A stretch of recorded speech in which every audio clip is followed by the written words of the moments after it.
Kita lanjut ke pertanyaan berikutnya. Assalamualaikum warahmatullahi wabarakatuh, Ustaz. Waalaikumsalam warahmatullahi wabarakatuh. Saya ibu rumah tangga dengan satu anak usia 2 bulan. Suami saya tidak bekerja.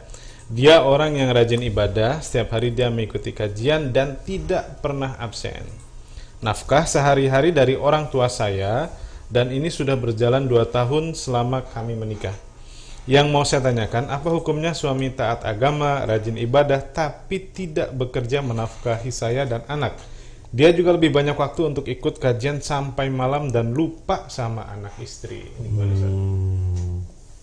Ini sama nih kisah Abu Darda dengan Salman Al-Farisi. Bukan Salman depan kita, bukan, ya? Bukan Salman Al-Farisi seorang sahabat dengan Abu Darda radhiyallahu anhu. Jadi Salman Al-Farisi datang berkunjung ke rumahnya Abu Darda. Kemudian dijumpai si istrinya Abu Darda yang tuan rumah itu ya kumel kusut gitu ya. Makanya Salman bertanya, gimana keadaannya sama si Ummu Darda. Dijawab, ya saudaramu itu loh maunya cuma ibadah tok, nggak mau ngerti istrinya, kurang lebih begitu lah pakai bahasa kita ya. Maunya cuma ibadah tok, sholat gitu ya, puasa itu, istrinya nggak kurus. Oh gitu. Makanya Ummu Darda sang istri terlihat kumel, kurang terawat gitu ya, kurang terawat itu. Akhirnya Salman sengaja nginep. Tapi sebelum nginep, Abu Darda datang membawa makanan. Makan. Enggak, kata Salman. Makan. Enggak. Saya makan, kamu makan. Lu saya puasa. Saya makan, kamu makan. Akhirnya makan. Kemudian di malam harinya Abu Darda bangun untuk sholat, ditarik tangannya, tidur. Saya mau sholat, saya bilang tidur. Saya mau sholat, saya bilang tidur. Tidur. Ada tidur. Jadi mau sholat nggak boleh. Baru kemudian sepertiga malam terakhir dibangunin, ayo kita sholat. Nah, kemudian sholat di sepertiga malam terakhir. Kemudian ketika itu Salman menasehati Abu Darda, matamu punya hak, badanmu punya hak, ya, istrimu juga punya hak. Atikul ladzi haqqin haqqahu, berilah setiap yang berhak haknya gitu. Jadi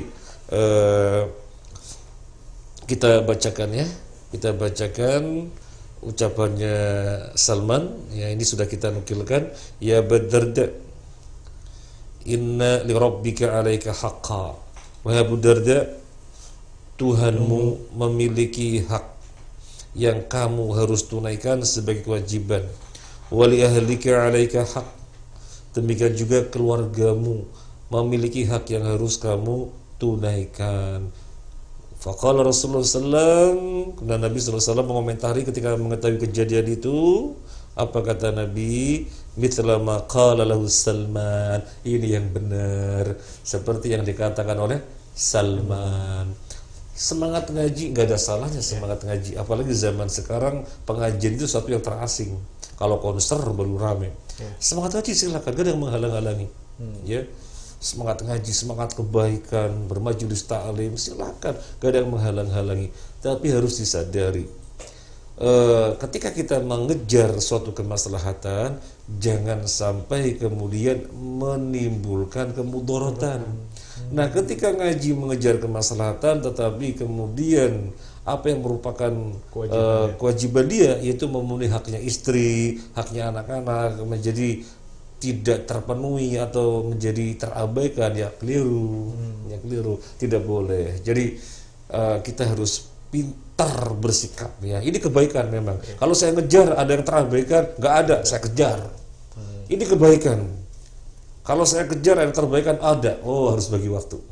Jadi semua hak tertunaikan yang merupakan kewajiban kita, bukan sebagian hak yang bukan sebagian kewajiban kita tunaikan ya, tetapi sebagian yang lainnya tidak ditunaikan. Bukan kita mengejar sebagian hak kita dengan mengabaikan kewajiban yang merupakan haknya orang lain, atau mengejar keutamaan kewajiban tertinggal. Wah, mengejar keutamaan kewajiban tertinggal itu apalagi.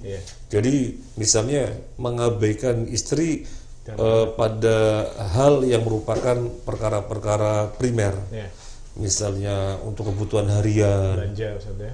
belanja, kemudian sekolah, SPP anak, Susunya anak. susunya anak, itu perkara-perkara yang primer, menjadi pontang-panting karena suaminya sibuk dengan ngaji. Ya nggak benar, apalagi itu ya. Jadi yang terabaikan perkara yang wajib. Seandainya yang terabaikan bukan perkara yang wajib, maka nggak boleh, apalagi perkara yang wajib. Maka berbuatlah yang seimbang. Jadi semua kebaikan diraih tanpa mengabaikan kebaikan yang lainnya. Iya. Untuk si istri gimana sikapnya Ustaz? Apa dia harus menegur langsung atau mungkin Untuk cari orang lain? untuk istri sikapnya bagaimana? Sebenarnya dia memiliki suami yang baik ya, ahli kebaikan, majelis taklim, ahli ketaatan. Jadi bagaimana? Ya suami ini orang yang baik.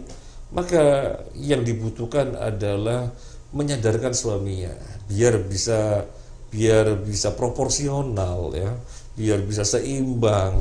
Jadi tidak semangat pada sebagian kebaikan saja. Perlu diingatkan, bisa jadi dia kebablasan, padahal sudah tahu tapi kebablasan, atau memang sesungguhnya dia kurang tahu artinya dalam pemahamannya, wah saya mengejar kebaikan kok nanti yang lainnya Allah penuhi sendiri begitu ya. Nah, itu namanya pasrah bongkoan. Itu memahami takdir yang tidak benar gitu. Jadi perlu diingatkan. Yang mengingatkan siapa? Kalau istri bisa melakukannya sendiri, lakukan. Tapi kalau misalnya istri nggak bisa melakukannya sendiri, butuh orang ketiga, libatkan orang ketiga. Mungkin bapaknya sendiri, mungkin bapaknya dia, alias mertuanya istri ya, atau mungkin ibunya dia, atau alias ibu mertuanya istri ya. Atau teman ngaji mesti. Atau teman ngaji yang dekat ya. Iya bisa. Iya baik. Karena seringkali kan kalau suami istri kadang-kadang merasa setara. Biasanya kalau untuk dinasihati agak susah. Butuh orang ketiga. Mungkin orang tuanya atau mertuanya atau temennya yang dipandang dekat dengan dia.